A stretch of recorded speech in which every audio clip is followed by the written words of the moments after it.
Okay, so good morning again, class. We will be discussing Module 4 or Design of Tension Members.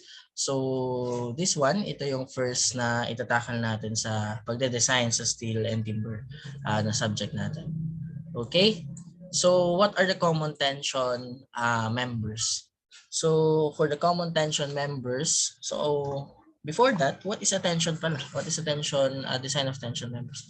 So let's say for example, this one, we have a steel section. Let's say this one, or maybe a column na lang. Okay, let's say this one. So this is a section or steel section. Then the loads are in tension. Okay, so the loads are in tension. So 100% or pure axial tension lang yung nararamdaman ng members natin. Okay, so that is tension members. So we have provisions in the AISC 15 or the AISC manual or the NSCP manual for the design of purely axial tension members. Okay, so what are the common tension members? Okay, we have the round bar. So yung round bar is nakikita niyo yan sa mga tension rods or sag rods, or pwede rin sa mga tension rods with turnbuckle. So yan, later we will discuss this one. Then mga flat bar, so ginagamit din to for the trusses, yan, pwede nilang gamitin. Angle and double angle, yan. And meron din ganitong setup yung starred angle. So they are connected on the edge of the angle bar, this one. Next also, we have the channel bar. Yan, mga channel bar or mga C-sections. Okay? We also have the double channel. So this is a composite section whereas you combine the two channel bar or channel section in the web. Okay? So pinag-combine nyo sila sa web. Okay, also have the lattice channel, this one. So the double channel, okay, you combine the double channel by using the plate. Okay, maglalagay ka ng plate dito sa top and bottom. Okay, also we have the W section or the wide flange, this one. So wide flange, kapag medyo wide yung kanyang flanges, yan, medyo mas mahaba yung flanges niya. Or minsan tinatawag dito na this one, itong lahat is I-beam, no? Common terms, ito I-beam or I-section or H section sa ibang country. So H section yung tawag nila. Okay. So W section or wide flange section and the S section or the American standard section ay ginagamit for structural column or structural beam. So ito yung gamit or widely used na tension members. Okay, so pwedeng itong tension members, columns, and beams. Then also we have the built-up sections. So this one also a built-up section yung lattice channel. So ito, so kunwari they don't have HSS or hollow steel section and they want to provide HSS. So pwede nilang gawin, mag-form sila ng dalawang double channel or sorry, isang double channel, then additional plates at top and bottom. Then also, pwedeng gumawa rin ng ganito. So, built up W section din. So, angle bar ang gamit niya. Then, additional plate at all sides. So, that is also tension members. Okay, so what are the failure modes in tension? Okay, di ba in the first part, sinabi ko na ang gagamitin nating term is limit state. Okay, limit state is also a failure mode. So we have, take note, we have 3 failure modes or we have 3 limit states in designing tension members. Okay, so we have the yielding in the gross section, we have the fracture in the net section, and we have the block shear. Okay, so ibig sabihin kapag magde-design ka ng tension members, so you need to consider these three limit states. Okay? Hindi pa dito kasama ang serviceability limit state. So ito ay based on strength limit state pa lang. Okay? So again, this one is strength limit state. So we have 3 failure modes in tension. We have the yielding, fracture, and the block shear. Then also meron din tayong serviceability limit state. So based on the slenderness ratio and the deflection of our tension members. Okay. What is a yielding in the cross section? So yielding is a member stretching too much that is no longer useful to the structural system. So for example, we have a tension member. So kunwari nakapunta na kayo sa bridge. Sa bridges. Diba sa bridges may makikita kayong mga ganito? Sa mga tulay na steel bridges. And let's say this one. Okay, this one. Yan. This one is the gusset plate. So, tinatawag yan na gusset plate or connecting plate. Okay, this one is your tension member. Say this one is your tension member. Okay. And this one is yung bolt hole. Okay, bolt yan bolt. Okay. So, if we get cross section dito, so kakat tayo ng section dyan. So titingnan natin yung section. Tama ba na ito yung makikita natin doon sa section? This one. Yan. Ito lang. Okay?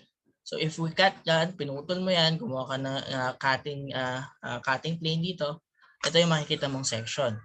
Okay, let's say this is section AA. Okay, this is your section AA. Yan. So if you apply a tension load dito, okay, nag-apply ka ng tension load diyan, tama ba na ang mangyayari dun sa section na yan, sa section AA na yan? So in 3D view, let's say this one.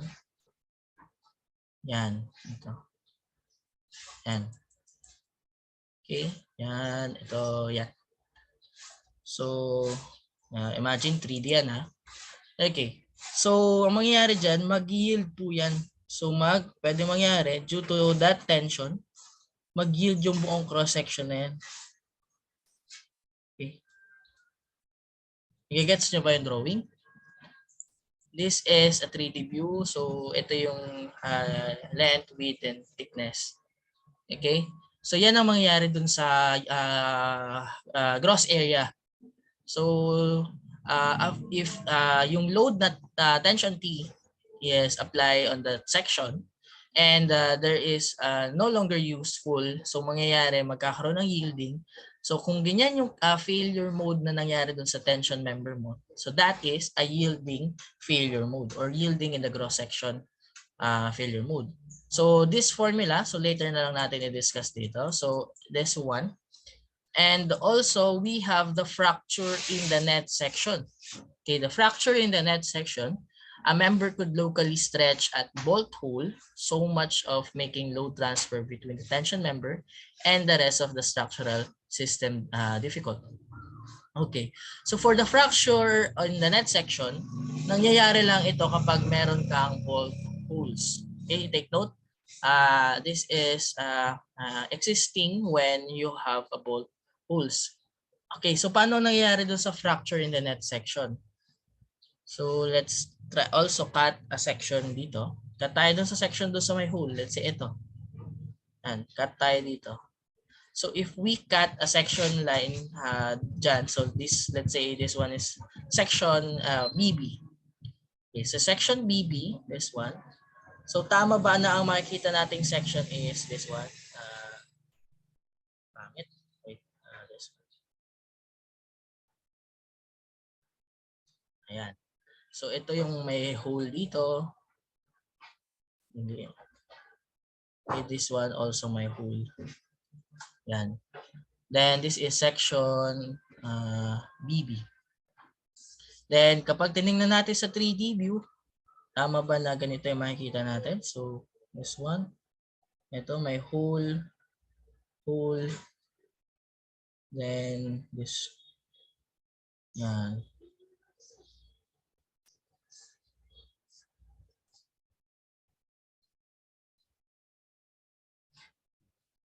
Okay. So, nagigets nyo to, class? This one. Nakikita nyo ba yung drawing? So, this one is yung, yan. So, ito yung section na to. So, yung 3D view. So, pwedeng mangyari is mag-cut or mag-tear yung section na to, yung dun sa may bolt hole. So, mapupunit yan. So, pwedeng mangyari mapunit this dito sa part na to, sa may bolt hole. So, napunit siya dito. Let's say this one. Due to the tension T. So, pagkapunit niya, ang tawag doon is fracture in the net section. So, yung limit state na yon is based on the fracture limit state. Okay? So, this is the ito yung mangyayari doon sa section mo. So, ito, this one, and this one. Na lang yung magiging matitira. And also, we have the block shear limit state. So, this one is a combination of shear failure and tearing failure. So, more on this on the later part. So, for now, we are only considering this two limit state muna. So kasi ang almost na nag-govern is this based on these two limit state. So for the block shear, so again, for the block shear, that is a combination of shear failure and tearing failure in the section. Okay? So for the formula, na gagamitin natin for the tensile strength. So let us consider muna tong first two limit state or first two failure modes. We have the yielding and the fracture. Okay. So for the yielding in the cross section, okay, anong parameters ng steel ang related to this one, yung elastic limit state or yung nag-yield? Okay? So tama ba na that is Fy? Okay, that is Fy. So if you already study module 3, this one yung module 3. Okay, we have different Fy or properties of different steel type. Okay, let's say for example, we have steel type na carbon, carbon steel type, we have ASTM designation na A36. Okay, A36 carbon na steel type. Okay? So ang Fy niya or the yield stress niya is 36 KSI. So therefore, ang gagawin mo dito sa Fy mo, we will be using 36 KSI. So that is based on the ASTM designation or yung steel na gagamitin mo. So let's say for example, ang binili nyo sa site is ASTM A913. This one, A913. So for A913, so let's say grade 50, so we'll be using 50 KSI. Okay, and this one, so A913, A709, A618, A572, okay, A529, A501, and A500. So ito yung mga ASTM designation for the steel type. So commonly naman kapag pumunta ka sa construction site, sa any construction site, ang common na ginagamit sa Philippines is the A36 ASTM designation, this one, yung A36. So by default, you will be using A36 as a steel type sa pagde-design nyo. Okay, next is the fracture in the net section. Okay, so for the fracture in the net section, this one, FUAE, this one, that is the formula. Yung FU is the parameters in steel that is related to fracture or tearing. Okay, so for example, again, you have the A36 steel type. So the tensile stress of that A36 is ranging from 58 to 80 KSI, or let's say you use A500 na grade B. So the FU is 58 KSI. KSI is kips per square inch.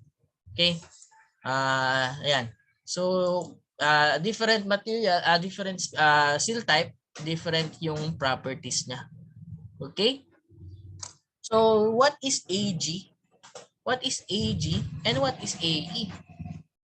Okay, so balik tayo dito sa drawing natin. Okay, so if we cut the section AA, that is this one, yung AG or yung gross sectional area or gross area is this area over here. Itong area na to. Yung naka-highlight na blue, this one. Maybe ito. Itong area na to or itong area na to, yung nag-yield na to. Okay? So therefore, that is your gross sectional area. And what is AE naman? AE, take note, is the effective net area. So effective net area is different to nominal or net area. Okay, so there is a relationship to AE and AN.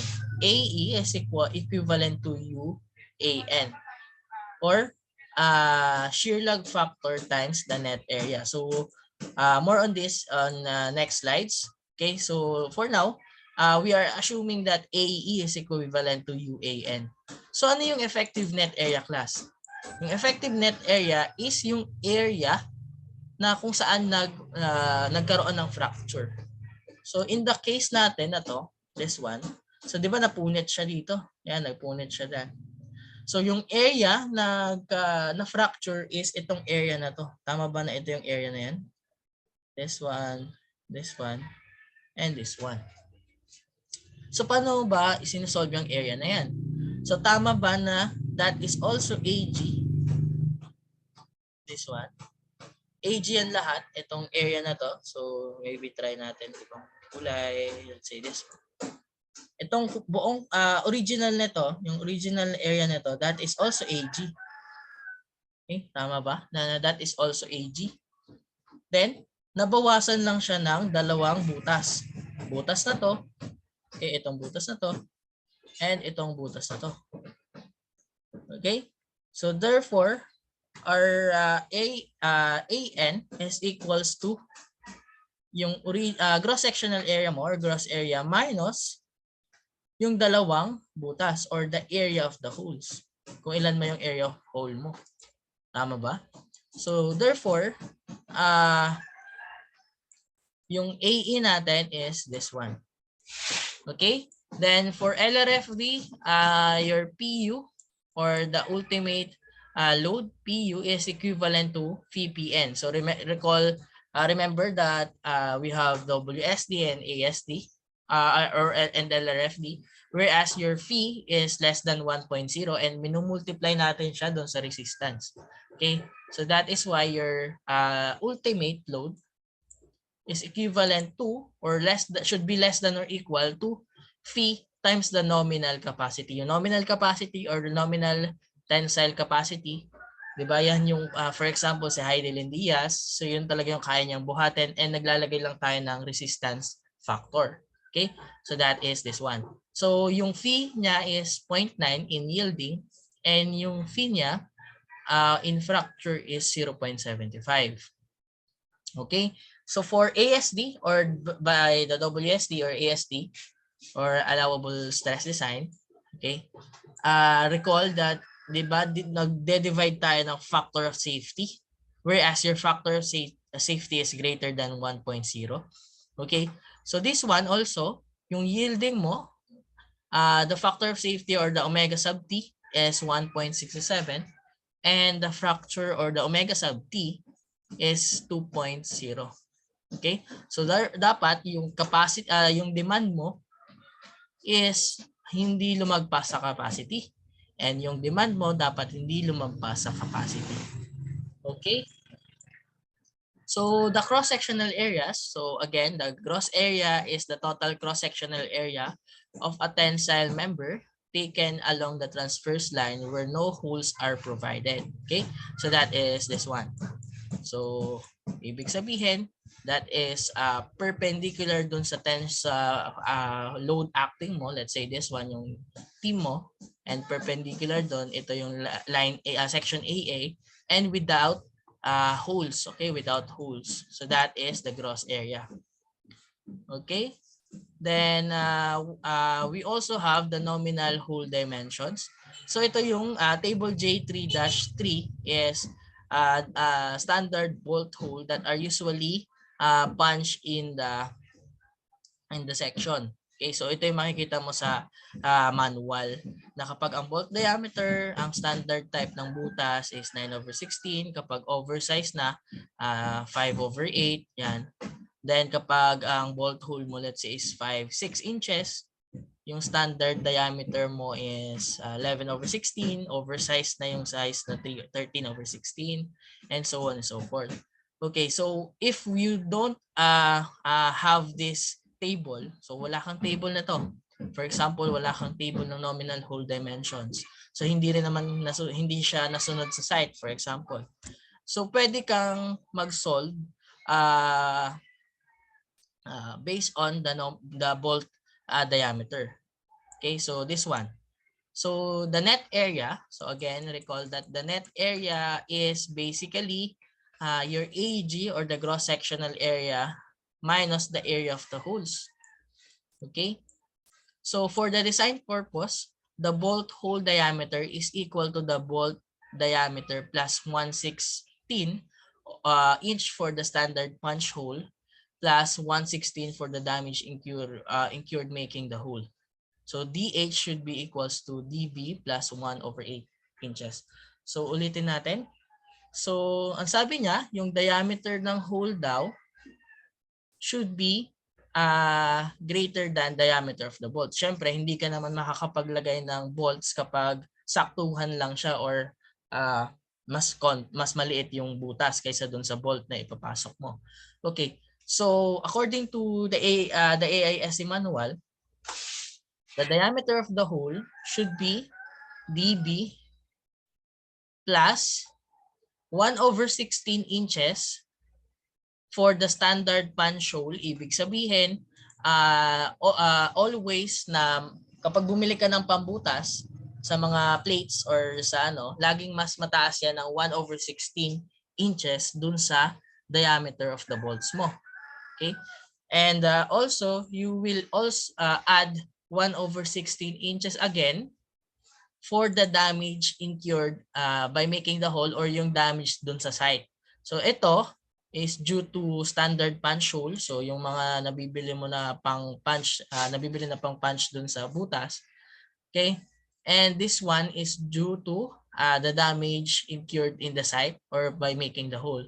So ang nangyari, so 1/16 over plus 1/16, that is equivalent to 1/8 inches. So dB plus 1/8 inches. Kaya dito po nakuha yung 1/8 inches. So in SI unit, 1/16 inches is equivalent to, ano bang equivalent yan? That is 1.6. So that is 1.6 mm. And 1/8 inches, that is equivalent to 3.2 mm. So, syempre, hindi ka naman makakita ng 0.2 mm. So, ang ginagawa na lang sa calculation sa SI unit, they are using approximately 3 millimeters ang ina-add nila sa diameter of the bolts. Okay? So, that is the diameter of the hole. So, since now you already know what is diameter of the hole, so pwede na nating ma-solve tong area of the hole. Tama ba? So balik tayo dito sa figure. Let's say this one. Balik tayo sa figure. Tama ba na yung AN natin dyan is now be equal to the area of the gross minus kung ito yung diameter of the hole mo. So diameter of the hole to. And this one is the thickness. Okay. So ano to? Anong area yan? Tama ba na that is diameter of the hole, that is square area lang yan, di ba? So that is T times DH. So T times DH, tapos ilang piraso sila? Times N. Or basically, that is AN, AG minus N times T times DH is DB plus 1/8 inches. So this one is your AN. So kung ilang piraso times yung thickness times diameter of the hole, subtract it to AG, that is your net area. So that is why we have a formula over here. Yan. Ito yung formula natin. AG minus N times D plus 1 over 8, diameter of the bolt. This should be diameter of the bolt. Plus 1 over 8 inches times the thickness. Okay. So that is for non-staggered holes. So what is non-staggered holes and the staggered holes? So ginagamit po yung staggered holes to minimize yung magagamit na area. So to minimize the area covered by bolts. So covered by bolts. Okay? So for constructability issues, so non-staggered or staggered holes is ito, yung may makikita kang pa-zigzag pattern. So hindi sila pantay-pantay. Then the non-staggered holes is itong example natin na to. So pantay-pantay sila na ganyan. Okay? So that is non-staggered and staggered. Okay, so for staggered, for non-staggered is syempre directly lang. Ito lang yung makikita mo. So very direct lang siya na straight lang yung bolts, nasa isang straight line lang yung bolts. So ito lang yung formula. So that is why your net area is this formula. However, for the staggered holes, this one, let's say this staggered holes. So meron kang makikita na inclination, this one. Kasi nga ang pagputol naman ng ang pag-fracture naman is nakabase lang sa bolt. So kung saan may bolt, doon pupunta yung fracture. So pwedeng mangyari, ito yung first cases or first scenario, pwedeng okay. So nag-apply ng load T. Nakakita ng fracture dito, then susunod yan. So saan mas may pinakamalapit? Pwedeng dito pumunta muna, pwedeng bumaba. Okay? Another cases is pwedeng mangyari, nag-fracture ulit dito, then tutuloy siya pababa. Okay? So laging pumupunta yan sa edge and dun sa bolts. So lagi naman nag-fracture dun sa bolts. Okay? So that is why ito, nagkakaroon tayo ng, okay, napapansin nyo, this one, yung first case natin, nagkakaroon tayo ng inclination. This one, no? Okay, ito. Ayan, no? Nag-incline siya, di ba? Nag-incline. So, para masama natin or masama natin yung pagka-incline na yun, so gumawa ng formula na summation of S squared over 4G times T. So, I think yung formula na is Cochrane equation or cockroach, or I don't know. I don't recall the name of this equation. So yung factor ng nag-incline for the staggered holes is this one, summation of S squared over 4G times the thickness. So if you recall, this one is AG, okay, minus area of the hole, kung ilan yung hole mo, plus the factor or this one. So ito yung inclination length nito times the thickness, kung ilan yung kapal niya. Okay, so that is this summation of S squared over 4G times the thickness. Okay, so what is S and what is G? Diba? Ano yung S and G? Okay. Yung S po is the stagger or the spacing of adjacent holes parallel to the loading. So for example, we have this setup. So ito yung setup natin. Ito yung load T. So parallel to load T is this value S. So that is the spacing or stagger distances of the two holes or of the holes. So ito yung S na yun. So that is parallel distance to the loading. And the G is the gauge distance transverse or perpendicular to the loading direction. So for example, ito yung loading direction natin pa ganito. Okay, so what is perpendicular to this one is itong vertical. So naka-vertical siya. So that is the gauge distance. This one. So that is the distance center to center. Take note, center to center of the holes.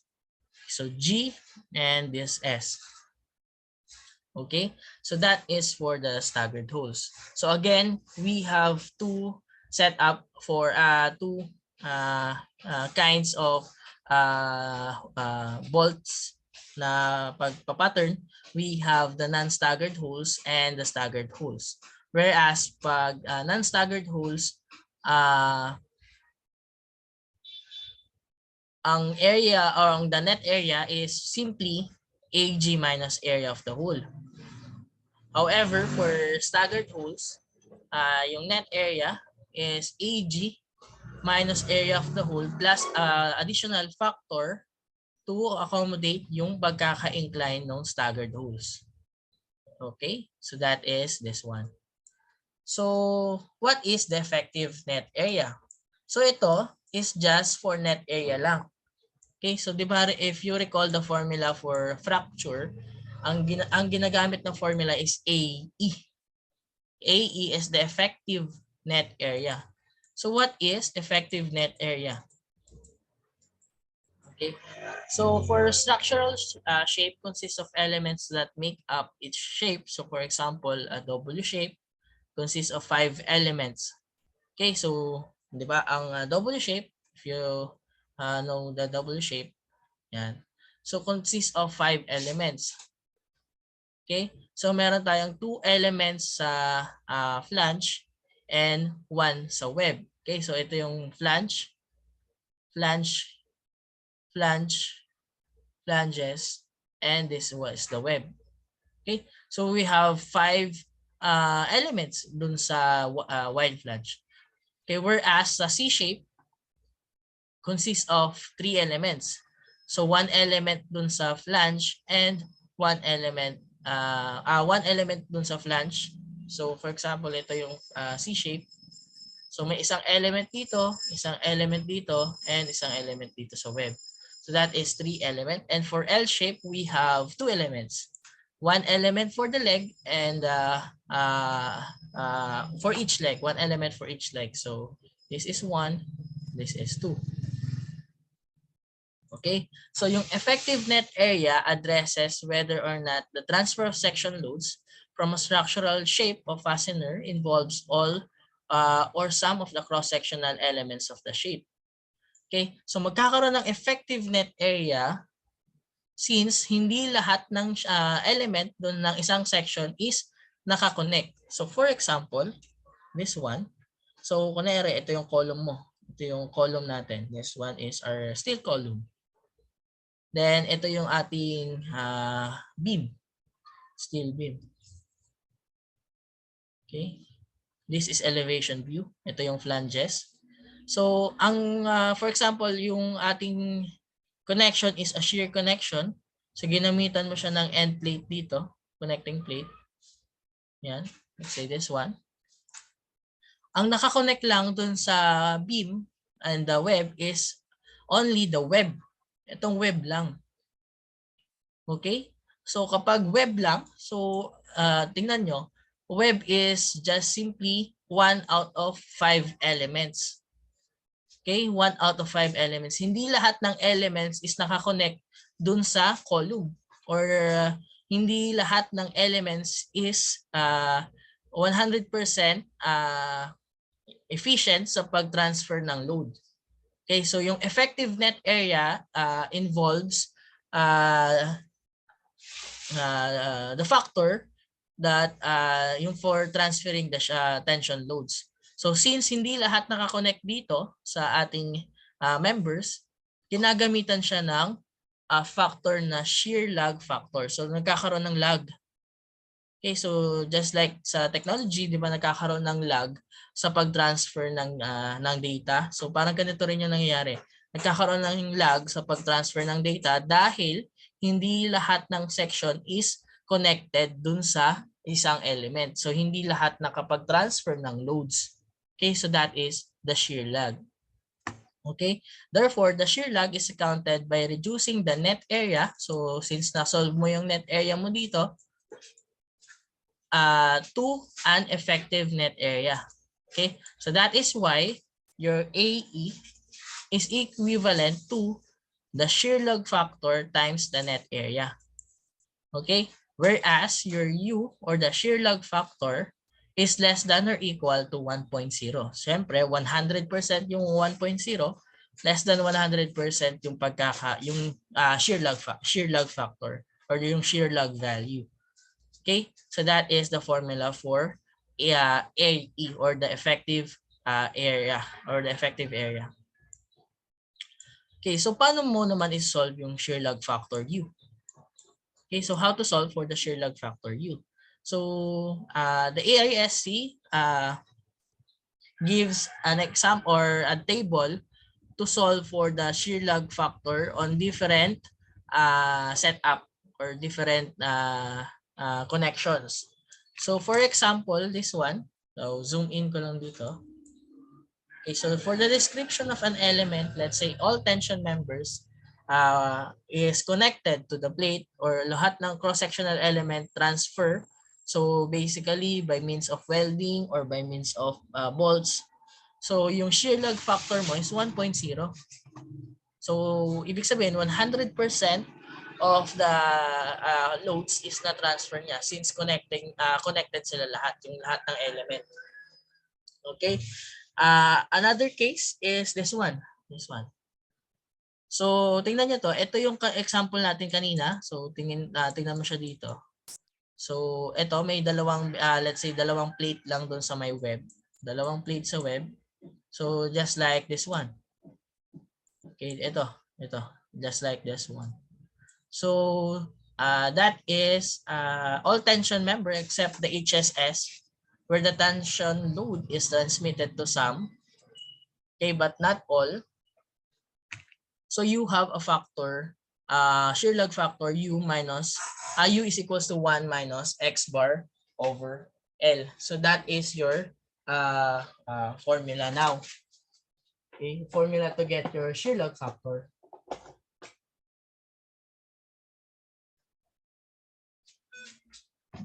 Okay. So, X bar and L is this one. So, mamaya di-discuss natin what is X bar and L. So, X bar is the distance from the centroid of the connecting area and L is the length of connection. Okay, so ito is for the plates and angles or channel. Okay, ito yung formula niya. This one is for HSS. Okay, for HSS na merong plate sa gitna or a single concentric gusset plate in the middle, then slatted welds. Okay, so ang formula niya is this one. So ito yung L, this is the value of your X bar, and this is the value of your U, 1 minus X bar over L. Okay, this one is for plates that is welded top and bottom. Kapag naka-weld yung top and bottom mo, ito yung formula mo. Okay. Take note of this one. Okay. Then for rectangular HSS naman, this one is the formula. So the U is equals to 1 minus X bar over L, where your X bar is this one and yung L is this one. Okay. And again, ito naman yung iba. Okay. So that is for different cases. So we have case 1, 2, 3 hanggang 8. Okay, so X bar is the distance from the centroid to the connected area. So for example, ito, we have an angle bar and a gusset plate. So again, magkakaroon ng shear lug dito kasi isang element lang ng angle bar ang nakakonect, yung isang element hindi. So ibig sabihin, kapag nag-apply ka ng tension load out of the screen mo, nag-apply ka ng tension load dyan, hindi lahat matatransfer since isa lang yung nakakonect sa kabila, okay, sa support mo. So that is a shear lug factor. So magkakaroon ng shear lug dyan. So yung X bar mo is the distance of your centroid. This one is the centroid of your, or center of gravity of your angle bar. Okay, center of gravity of your angle bar and the connecting plate. So this is the distance of the connecting bar to the connecting plate. Then kapag ito naman yung setup, so we have wide flange, then meron kang dalawang connecting plate. So this is an example of a shear connection. Okay, so ito yung example for the shear connection. So yung X bar mo is ano ba yung centroid nung centroid ng W shape. So tama ba na nandito yung centroid niya? And the distance from the connecting area, ito yung connecting area, ito yung end ng connecting area. So that is your X bar. Okay? So kung ganito naman yung setup mo, so we have the wide flange, then meron kang connecting plate at top and bottom. So yung distance ng X bar mo is this one and this one. Kapag ganito naman yung setup, you have your channel with plate at the middle. So yung distance of X bar mo is this one and this one. So this is a common example of your X bar distances. Okay, again for X bar na HSS with plate at the middle. Okay, so HSS with plate at the middle, you have this X bar value D over pi. Okay, and we have HSS with plate at the middle. Your X bar value is this one, D squared plus 2BH over 4 times B plus H. And kapag yung yung setup mo is HSS with plates at sides, okay, you have this X bar value. We have B squared over 4 times B plus H. Okay, next is the parameter L. So the length of connection. So the length of connection is simply kung gaano na kahaba yung connection mo. So length of connection, let's say this one is your tension member, you have the gasket plate. Okay, so if you check this one, so for example, bolted connection ka. So from the first bolts to last bolts, so that is your length of connection. Okay, so kung ganitong setup ka naman, staggered connection. So yung first bolt and yung last bolt, that is your length of connection. Kapag welded ka, so kunwari pantay yung pagkaka-weld sa taas and sa baba, so that is your length of connection. And kapag magkaiba yung distances ng weld sa taas and yung weld sa baba, so just simply take the average of L1 and L2. So take note that L is parallel to the direction of load. Okay? So if you check, this is the tension, parallel siya, that is your length of connection. This is your tension, parallel, parallel, and this one also a parallel. Okay, so that is the length L or the parameter L. Okay, so last limit state is the block shear. So di ba kanina we have three limit state. We have the yielding, the fracture, and the block shear. So for this time, we are now considering block shear limit state in tension. Okay. So for the block shear limit state in tension, so for certain connections or configuration, a segment or block of material at the end of the member can tear out. So for example, the connection of the single angle tension member shown in this figure is susceptible to this phenomenon called the block shear. So kanina, meron tayong tear out at perpendicular direction dun sa ating direction of loading, so that is fracture. So kanina pwede siyang mapunit dito. Okay, lahat mapunit doon. Okay, so meron ding instances na buong block yung buong block yung mapupunit or yung mati-tear out.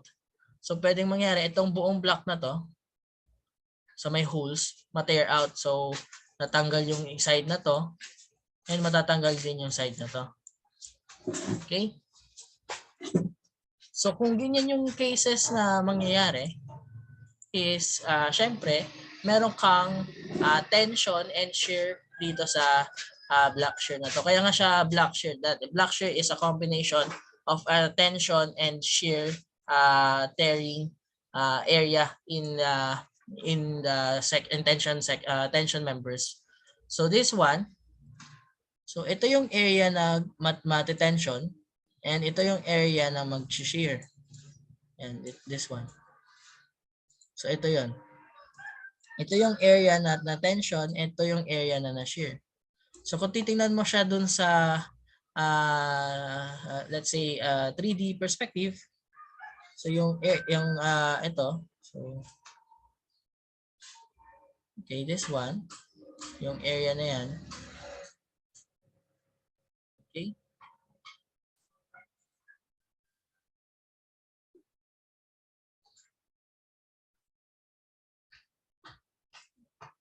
Ayan. Ulitin ko na lang siya dito.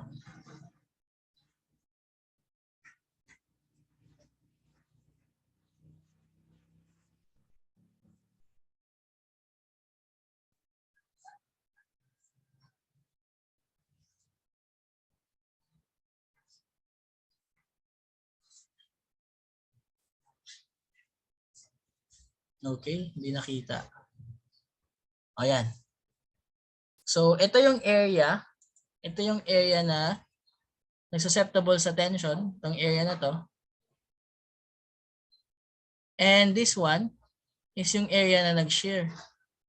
Ito. Ito. Tsaka ito. So, this one is yung shearing area. Okay. And this one is yung nag-tension. Okay. Ayan. So, ito yung hole. This one is the holes. Okay. So, that is a block shear. Okay. So, this also reference specification for steel buildings. So, nangyayari yan sa mga gantong setup. So, meron kang nag-coping ka dito, nag-coping ka sa taas. Since gagamitan mo siya ng load dito or ng plate dito sa taas, gantong connection ang ginamit mo. So, kinope mo siya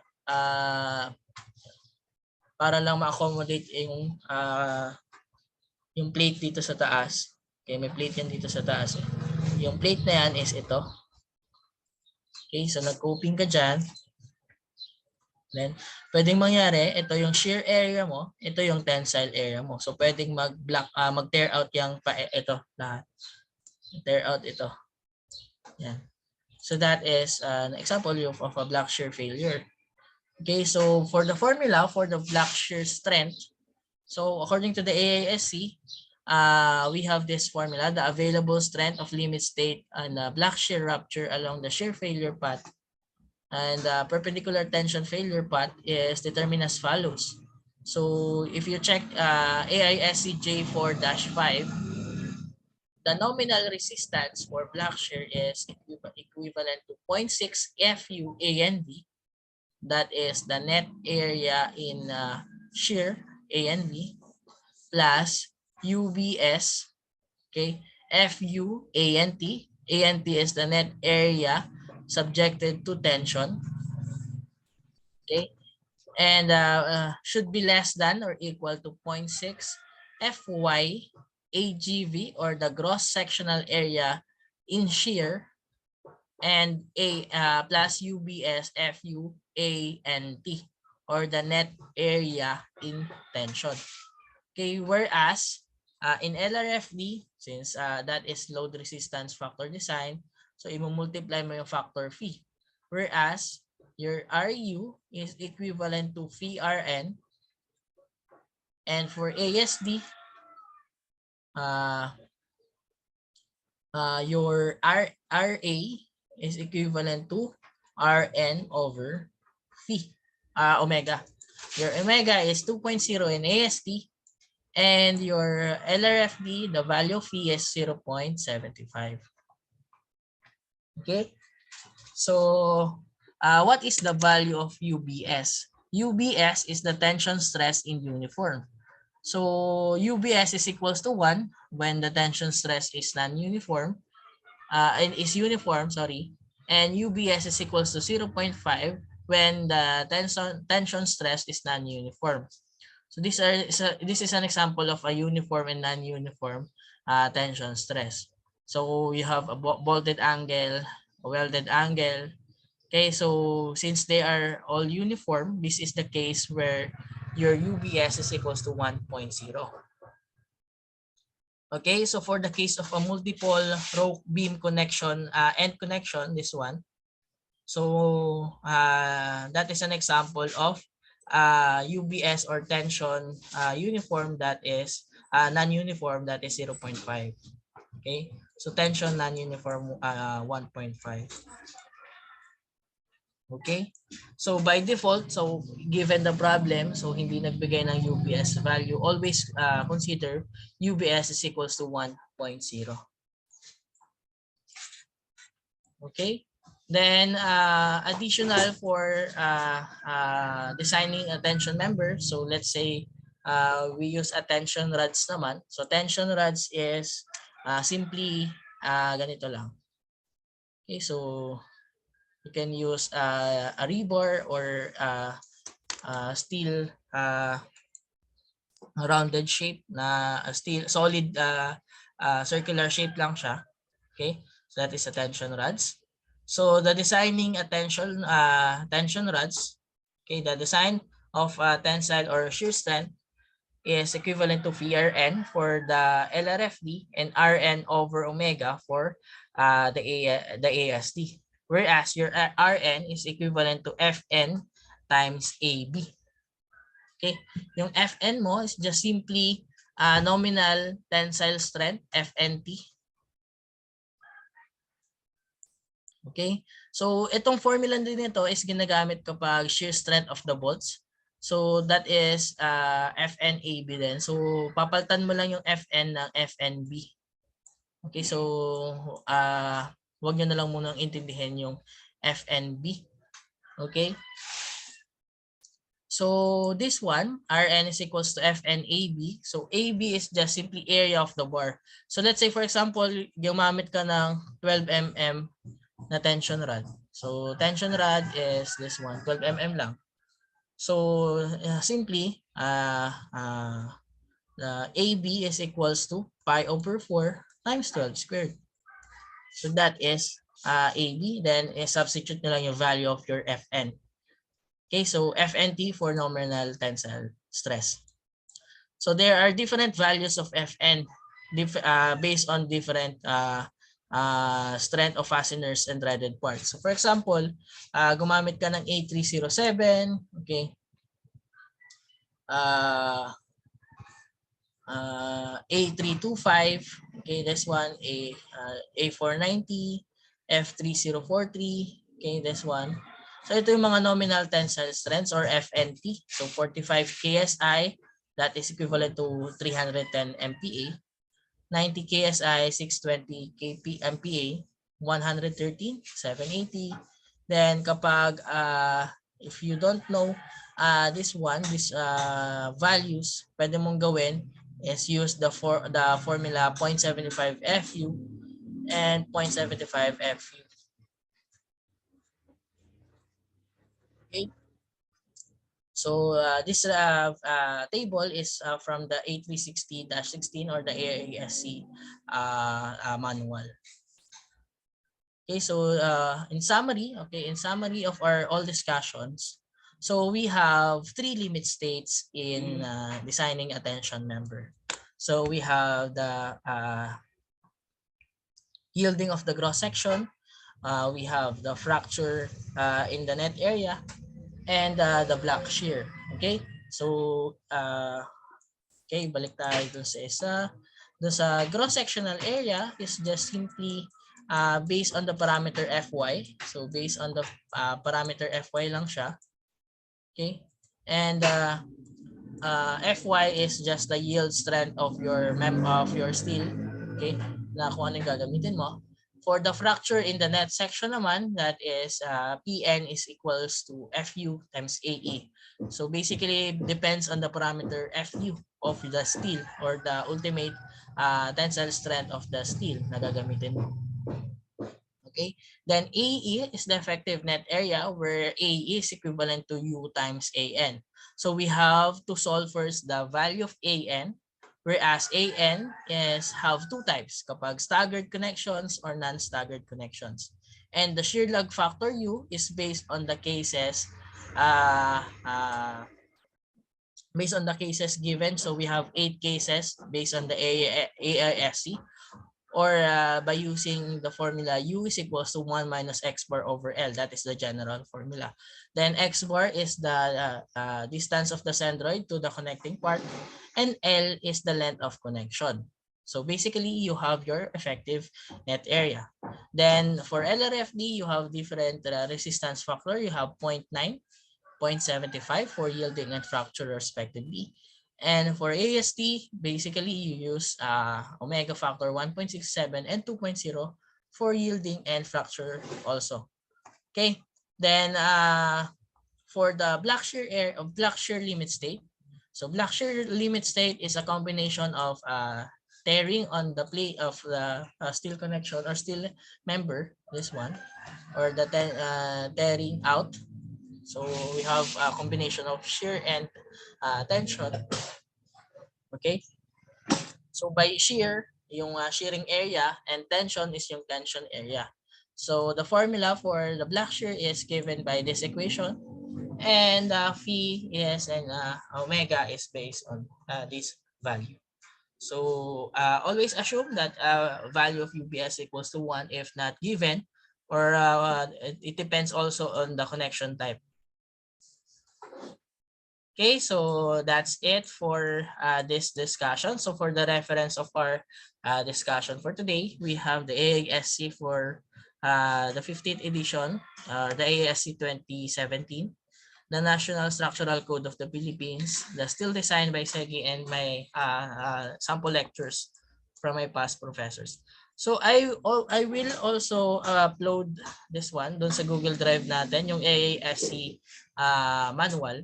Okay, so dito ito yung i-upload ko. So all our manual will be based on AISC, since the NCP 2015 naman is naka-base lang sa AISC. So ito yung i-upload ko. Mas kompleto kasi yung AISC. We have different tables na pwede nating magamit sa pagde-design. Okay, so do you have any questions, class? Sir? Yes. Sir, yung sa staggered po, sir, paano pag 3-layered po, sir? Paano po yung sa What do you mean 3-layer? 3-layered po siya, sir? Paano? So sir, gets tatlong layer. So for example, you have this staggered connection, ito, then isa pa ulit, dito ulit. Tama ba? Yes, sir. Yan. So ang value of S dyan, or yung S squared over 4G is dalawa. Tama ka, that is 2. Ilan ba yung nag-incline dyan? So for example, ito yung setup mo. So you are assuming this case na ganito yung pag-tear out ng fracture. So napunit dito, hahanap siya ng bolt. Pwedeng pumunta doon or pwedeng dumiretso. So hanap yun ng bolt. Let's say ito una yung kinonsider mo. Then next, hahanap siya ulit ng bolts. So ito, then ito. So for example, ito yung setup ng pag-tear out. Okay? So basically, that the formula is AG minus area of the hole plus the summation of S squared over 4G, di ba? Okay, ilan ba yung nag-incline dyan? Tama ba na ito and ito? So therefore, you have 2 S squared over 4G. Kaya nga may summation to eh. S squared over 4G times T. So ilan ba yung S? This one, ito yung value of S. And this one, ito yung isang value of S. Then ito yung isang value of G, kung hindi man sila parehas. And this one is ang value of G. Okay? Then if you are considering different cases in the net area and the fracture, so pipiliin mo lang doon yung pinakamaliit. So, di ba magkakaroon tayo ng napakaraming cases dito. So the next meeting, i-discuss ko paano mamimili ng mga cases. Okay, di ba this one is ang unang case natin. Okay, let's say for example, unang assumption mo, ito yung case ng pag-tear out mo. Next assumption, consider mo ito lang. Iniisip mo na hindi na siya pupunta doon. Let's say ito na yung pumunta, then ganyan. Okay? Pwede rin 'yan. Okay? Pwede rin na mangyari na ganito. Pumunta siya dito, hindi siya pumunta sa baba, dumiretso siya. So, out of all the cases na naiisip mo, you will choose kung nasaan doon yung magbibigay ng least value. So later, maybe next meeting, we'll discuss example problem in tension. May oras pa ba tayo? May oras pa tayo. So let's try to solve. Okay. So, nasagot ko ba yung tanong mo? Yes, sir. Okay. Sino pa ba ang may questions yan? Yeah, do you have any other questions?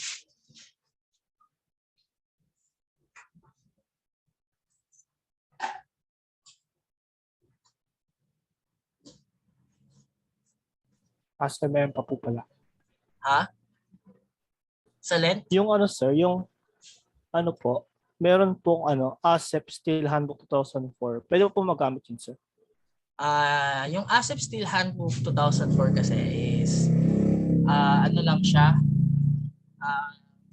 open ko yung AISC. Papakita ko sa inyo yung AISC.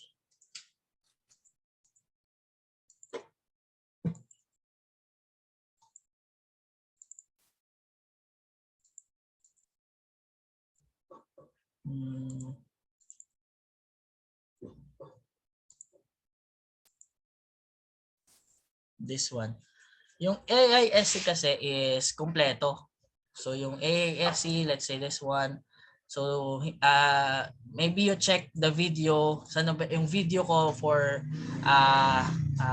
module 3. So check niyo yung video for module 3. Okay, so ito composed of different okay, this one. Module 3. Yan. So, composed of different parts. So, part 1 to 8, mayroong mga table yan ng designing of lectural member. And part 16 is yung codes. Kapag Steel Handbook lang naman, yung ASEP Steel Handbook 2003, is ang nandun lang is yung mga section. Napakanipis lang nun eh. Ang nandoon lang is yung section, or ito lang yung nandoon na dimensions and properties. Yun lang yung makikita mo doon. Then, maybe some specification and codes, hindi rin siya kompleto. Okay, pero meron din siyang konti. Okay, yan yung mga makikita mo doon sa ASEP Steel Handbook. So, yung Steel Handbook is magagamit nyo for dimensions and properties. And so, pwede yan dito. So, for the AISC naman is kompleto na. So, sorry, hindi nyo pala nakita. Okay, this one. Yan. So for the for the AISC, we have 8 parts ito. Check niyo yung video na module 3. So this one, so part 1 to 8 napakarami, and part 16 specification of codes. So Steel Handbook ng ASEP, ang nandun lang is dimension and properties, some general and design consideration. Okay, and some specification and codes. Yan lang yung nandun sa ASEP Steel Handbook. Okay. So, ASEP Steel Handbook is handful since napaka-nipis lang yung ASEP Steel Handbook. So, the same lang din naman yung ibibigay niyang dimensions and properties. So, I think ang ASEP Steel Handbook is merong SI at English units. So, check nyo na lang. Okay? So, magagamit pa rin naman. Same naman yung value niyan.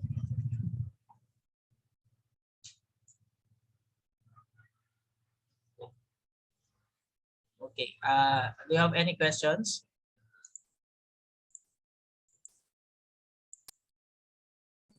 Hello, sir. Yes. Hello. I am the new student, and I'm international student. So I think this is my first time joining the class, since I wasn't included in your section. Okay, before, I see. Last week. So this is my first day of the class. So I think I missed module 3, 2, 1. Okay, I see. Do you understand some Tagalog? Sobrang konti na lang, sir. Oh, I see. So very few words, sir. Okay. Okay. So I think the module naman is written in English. So I try my best to speak fluent in English. So if you have any questions, Sige po, sir. you can ask naman. Sige po, sir. Salamat Okay. po. Okay. Sir, since I miss some of the information. I may miss some important information last week. Okay. So do you have any reminder for me for the last week person? No. Module 1 to 3 is basically an introduction of designing steel members and steel and timber, and also the course guide of our subject. Okay. So for the course Sige po. yung course guide naman natin is basically kasama ka rin sa lab, or are you also enrolled in laboratory? Yes po, sir. My laboratory's schedule is wait lang po. Are you I think engineer It's on Tuesday po. Tuesday. It's on Tuesday. Tuesday, yes po. Okay, Tuesday 2 to 5. 2 to 5. are you Peter Ong? Peter Cabrão. Yes. Oh, I see. So Engineer Pham told me yesterday that we will be included in the class. Okay, again, Yes po. for the laboratory setup natin is you will design, so I will group you into I think five members per group. So I will announce in the Sige Blackboard. po, sir. Are you included in the Blackboard? Blackboard? Not yet, sir. Not yet, pero ilalagay ka. What is lalagay? You are included in the Blackboard. You will be included in the Blackboard. Sige po. And then earlier you mentioned about Google Drive. Yes. You uploaded the recorded video and some information there. Where should I find it, sir?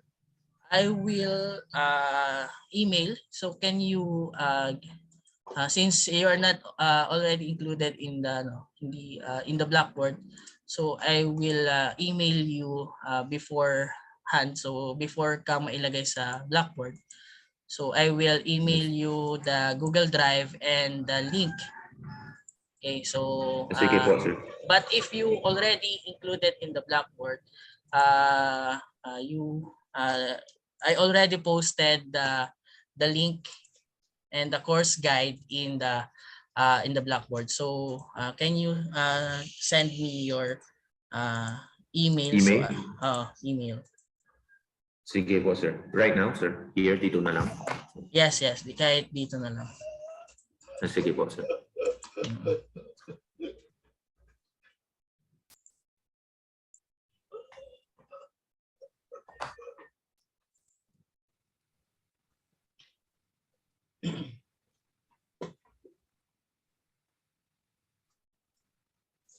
Okay, I see. I should speak English more pala dapat. Okay. Do you have any concerns, class?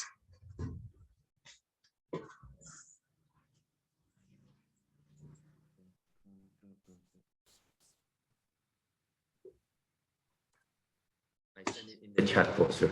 Okay. This is noted. Okay, I will send you the Google Drive link, the course guide, and the meeting link for lecture and laboratory. Okay? Sige po, sir. Okay. Salamat po. Okay.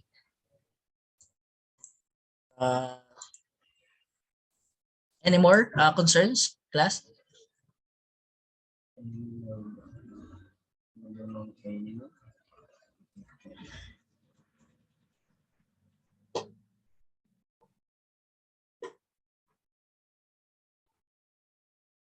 Okay. So for our setup for the lecture, all our units will be on English units. So medyo madali, it's easy now naman kung mag-convert ka ng English to SI.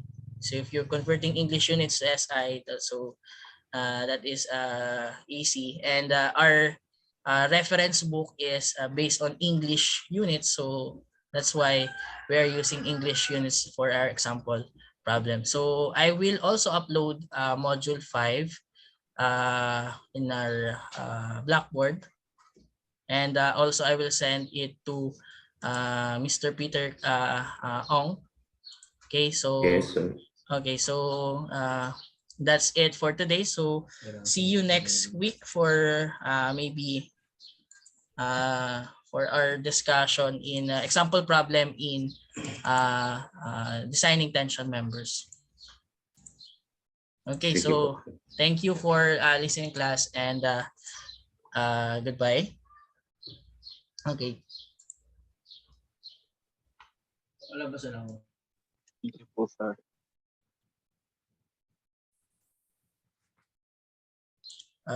Hello, class. Sorry. If I think mas okay if I created a Facebook group.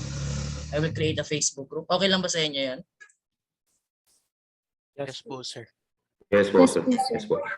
Okay, sige. I will create a Facebook group, then add ko na lang kayo isa-isa.